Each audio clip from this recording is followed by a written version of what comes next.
నీ అవ మబ్బు పట్టినట్టే పడుతుంది. ఒక్క గాలి దుమారానికే తెప్పలు కొట్టుకోవాయే. తాత ఇవాళ పడుతుందంటవాయే?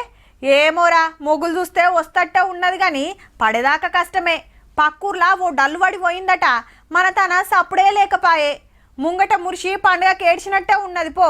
ఇగో గిట్లున్నదబ్బా ఊర్లల్లా. ఆడల కోసం ఎదురు చూపులే అవుతున్నాయి.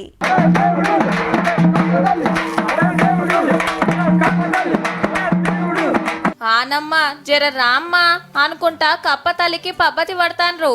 ఇట్లా కావడి మోసుకపోతాంటే ఇంటి ముంగట్కి రాగానే కప్పల మీద నీళ్లు పోసి జప్పున ఆనలు పడాలని కోరుతుండ్రు పతొక్కలు. షానూర్లలో ఇదే కథ. కొందరు దేవుళ్లకు జలాభిషేకాలు చేస్తుండ్రు.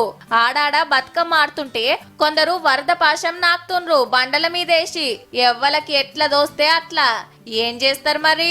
ఈ ఏడు ముందే వస్తాయని మురిపిచ్చి పత్తకులు ఇవ్వాయే. ఏరువాక చాలై 10 రోజులు దాటినా శినుకుల సప్పుడు లేదు. ఆ పొద్దు 2-3 డల్లులు పడంగానే పత్తి ఇత్తనాలు పెడితే పదన లేక ఇప్పుడు మట్టిలనే మడిపోయే పరిస్థితి వచ్చింది. ఈ ఎండలు చేయబట్టికే బావుల నీళ్లు ఎన్నడో గుంజితే బోర్లు సుతా దగ్గరకైనాయి నిన్నయాల. నారు పోసినోళ్ళు మొగులు దిక్కు చూసుడైతాంది. ఈగొస్తాయా ఆగొస్తాయా అని.